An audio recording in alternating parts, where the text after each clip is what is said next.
Hi, everybody. So my name is Susan Caldis. I'm an early career researcher from Macquarie University in New South Wales, Australia.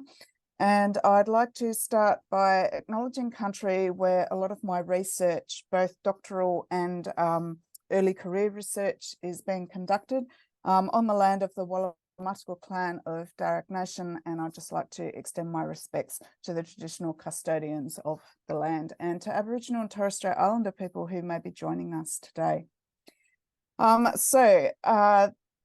What I will present today, it's a little bit of a couple of projects that sit behind a solution, and then to concentrate also on what I see as a solution moving forward to the incidence of pre-service teachers being required to teach out of field.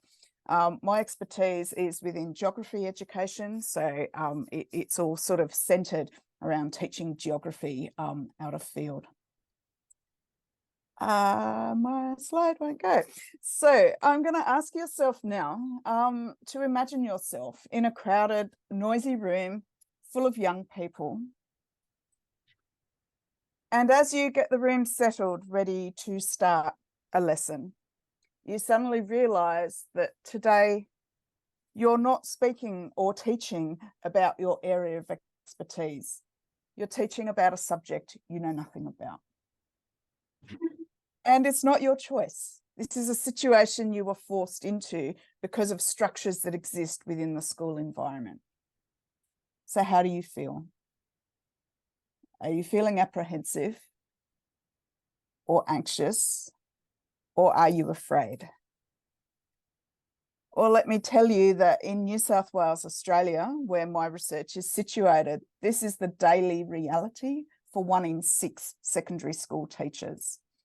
As you know, we call it out-of-field teaching, and particularly within a New South Wales context, but also nationally, it arises because of unresponsive policy and funding settings that are directed towards teacher specialisation. And when teachers start to move into areas beyond their specialisation, this is where they start to fall through the cracks, because there's currently not enough support structures in place to be able to equip them. Of course, also in Australia and throughout New South Wales, we're facing a pretty critical teacher shortage, and out-of-field teaching is exacerbated by this situation. Classes need to be supervised. There may not be enough teachers overall or within subjects that are needed. And in order for classes and the school day to go on, teachers are in this situation of being forced to teach beyond their specialisation. The impact that this has, of course, is that ultimately in time, it leads to an uncompetitive workforce, not only an uncompetitive teacher workforce, because you have diluted educational outcomes for students, you have teacher well-being being compromised, teacher confidence being compromised, as well as the integrity of various subjects being taught. We also know that out-of-field teaching does contribute to some decisions to those to leave the profession, and so the cycle just continues. What we're finding, though, and what I've found in my research, is that out-of-field teaching isn't anymore the domain of experienced teachers and those who have a wealth of knowledge and resources and experience to draw on. My research is showing that now it's pre-service and early career teachers who are experiencing this situation of being required to teach out of field, even when they're on professional experience, you know. And this is a very difficult situation for them to manage, not only because of the lack of support structures that exist within initial teacher education and within the profession itself, but these group of teachers here who are at that nexus of finishing their university study and entering their profession, you know, they've got attributes of being the most adaptive, keen, willing to learn, most responsive to the most difficult situations.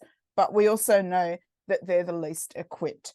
And I guess this is where my research is starting to present a solution to the problem for those who are required to teach out of field in geography. whilst I've been talking particularly about New South Wales, it's also important to acknowledge that in Australia, out-of-field teaching is a big problem across subjects and across sectors. And where my research tries to tap in here is within item number 3 around strategy. So trying to look at and explore some strategies that address the reasons why. In this instance, pre-service and early career teachers are required to teach out of field, but also in item number 5, collaboration. So a solution to work with multiple groups who are invested in this, such as professional associations, such as universities as initial teacher education providers, and such as industry who are connected to the subjects that obviously we're teaching in schools. So I'm really trying to work within items 3 and 5 of a national direction about how we might try to solve the problem of out-of-field teaching. So ultimately, when I consider all of this, I looked at the outcomes of my research from my PhD and was able to see this important trajectory of pre-service teachers being required to teach out of field whilst they're on professional experience and being required to teach geography. And so I was awarded some funding through the University Early Career Enabling Scheme and also through a faculty fellowship to be able to progress some of this research. What was good about this as well is that it provided me an opportunity to be able to work with some merit scholars who are pre-service teachers here in our School of Education, and they chose to join the project because they were slowly becoming aware of the fact that they might be required to teach a subject that's not in their area of specialisation while they were on prac, and so they were keen to learn about this. So I guess, you know, go in a bit forewarned and a bit forearmed to a situation that they might face, although they were not participants in this study. So the project through the Early Career Research Fund is called Teaching Geography Beyond Specialisation, a Pre-Service Teacher Experience. What I really wanted to try and sort of work around and explore through the research was to be able to see if there was a role for initial teacher education providers in helping to support and equip pre-service teachers to teach out of field should that arise while they were on professional experience. I also wanted to understand more about the role of social labs. So social labs are where you bring together, ideally in person, but you can also do it online, people with a vested interest in the complex problem. Within this study, obviously the participants are pre-service teachers, but their diversity lies in the subjects they were trained in. So they were all trained to be either a history teacher, an economics or business studies teacher, an English teacher, yet they were all required to teach geography. And so what I did want to explore was, continuing from my PhD, whether the social lab could act as a support structure or not, as a bit of a safety net for these pre-service teachers to come together and grapple with this problem of teaching a subject that you're not trained in. What I also wanted to explore was a set of teaching standards specific to geography. So in my PhD, I tested these standards out with pre-service geography teachers. Now I was wanting to test these standards out with pre-service out-of-field teachers who were being required to teach geography. So there's sort of the three sort of, I guess, philosophies, ideas, purposes that sit behind the study. And so I had 3 questions that have been framing this study throughout the year. And I've been working with these small group of pre-service teachers throughout the year. We meet on regular occasions through the social lab mechanism to explore the complex problem of teaching geography when it's a subject you're not trained in. What I did want to know is what was it that led to them being required to teach this subject whilst they were on professional experience. Obviously, I'm keen to understand more about how they manage it And then what does this mean for initial teacher education? So, for example, what is it that we could do perhaps here in the School of Education at Macquarie? What is it that might be transferable into other initial teacher education contexts? Basically, we found that it was related to the idea that Linda spoke about earlier at the beginning of the symposium about being out of specialism. So the teachers were trained in the humanities, but not in geography. So they're going into a humanities department, and the teacher that they're working with has a geography load, and that's what they need to take. So it was a structural condition that demanded this situation.